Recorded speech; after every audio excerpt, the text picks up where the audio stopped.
Assalamualaikum warahmatullahi wabarakatuh. Jumpa lagi bersama Bapak pada pembelajaran IPS kali ini di pertemuan 6 kali ini. Baiklah, sebelum memulai pembelajaran, marilah kita bersama-sama membaca basmalah. Bismillahirrahmanirrahim. Tahukah kalian tentang penguatan ekonomi maritim dan agrikultur di Indonesia? Apa itu ekonomi maritim dan agrikultur di Indonesia? Untuk lebih jelasnya, marilah kita simak video pembelajaran berikut. Selamat menyaksikan.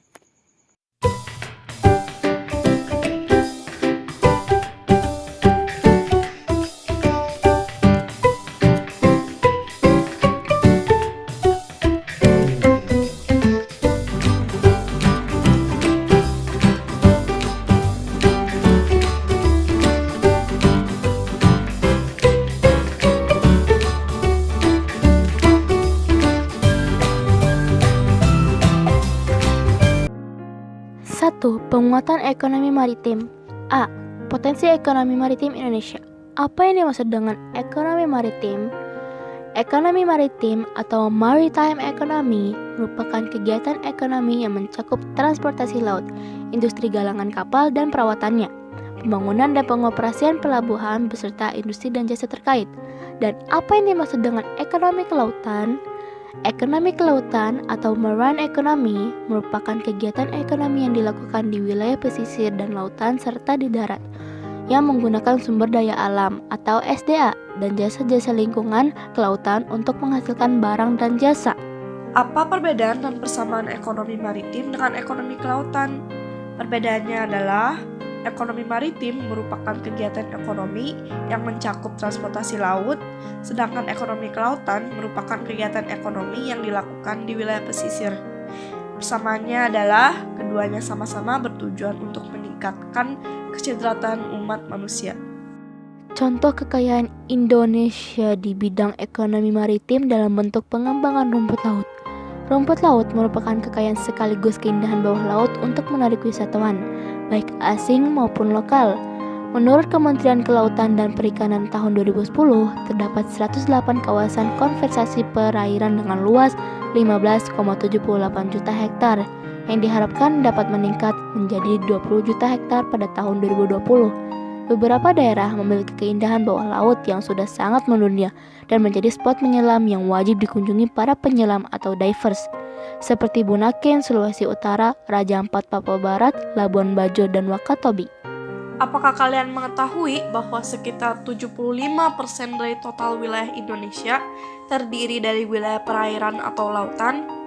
Wilayah Indonesia yang sangat luas merupakan potensi yang penting dan perlu dipelihara serta ditingkatkan kualitasnya.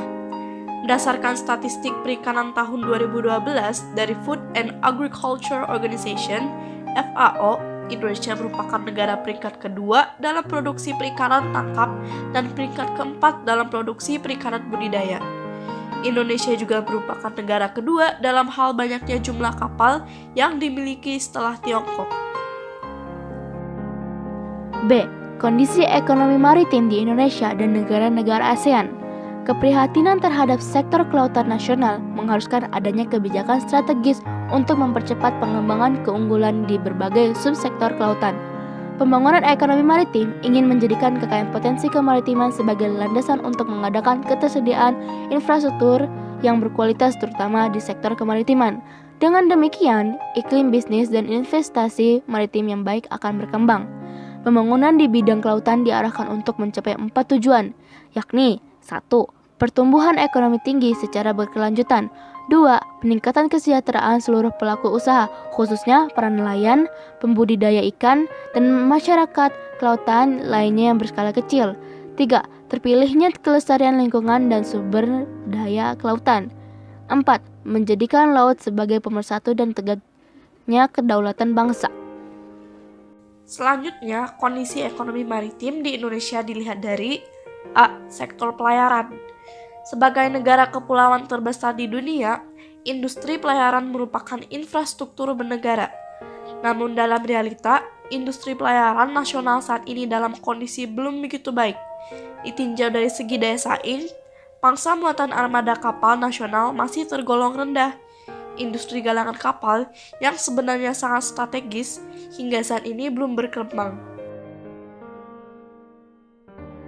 B. Sektor perikanan. Potensi sektor perikanan Indonesia sangat besar dan sepantasnya Indonesia menjadi negara industri perikanan terbesar di Asia. Namun demikian, kontribusi sektor perikanan terhadap pendapat nasional masih rendah. C. Sektor pariwisata bahari. Pengembangan pariwisata bahari diyakini dapat mempunyai efek berganda, multiplier effect, yang dapat menyerap tenaga kerja, meningkatkan pendapatan masyarakat, mendatangkan wisatawan yang berasal dari luar negeri, devisa. C. Strategi dan kebijakan pengembangan ekonomi maritim di Indonesia. Strategi dalam pengembangan ekonomi maritim di Indonesia adalah 1. Meningkatkan daya saing dan memperkuat daya dukung dalam ekonomi maritim. 2. Meningkatkan kesejahteraan masyarakat yang terlibat dalam ekonomi maritim. 3. Penguatan kedaulatan maritim dan pengelolaan sumber daya alam secara mandiri dan berkelanjutan. Dan yang terakhir, 4. Pengembangan infrastruktur secara mandiri.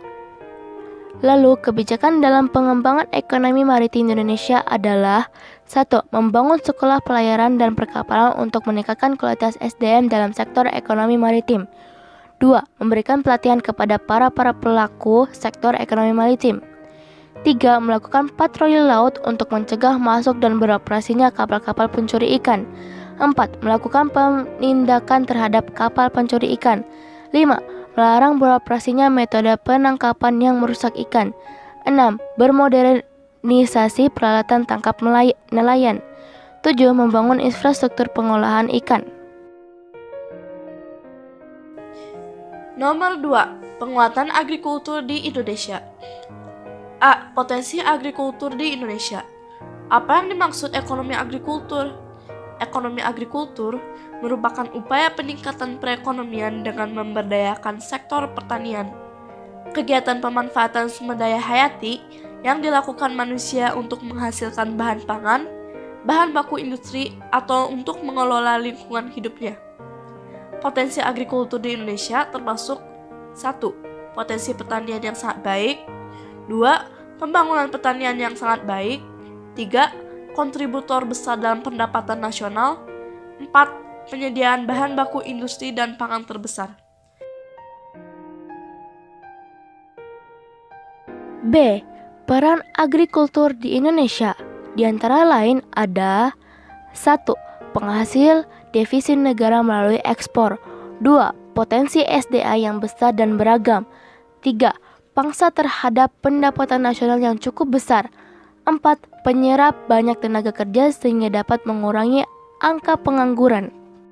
C. Hambatan pengembangan agrikultur di Indonesia. Pengembangan di bidang agrikultur di Indonesia mempunyai beberapa hambatan, antara lain sebagai berikut. 1. Skala usaha pertanian pada umumnya relatif kecil. 2. Modal terbatas.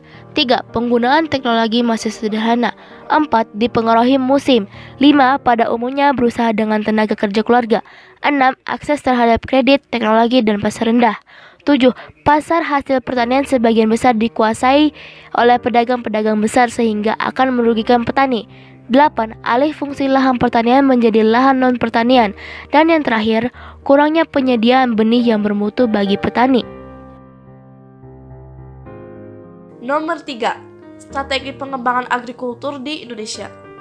Beberapa strategi yang dapat dilakukan pemerintah dalam mengembangkan agrikultur di Indonesia antara lain ada 3, yaitu 1. Eco-farming. Strategi ini merupakan peningkatan sistem budidaya di sektor pertanian yang ramah lingkungan dan terintegrasi dengan kearifan lokal di setiap daerah di Indonesia. Contohnya, menggunakan kerbau untuk memanjat sawah. 2. Distribusi pupuk secara merata.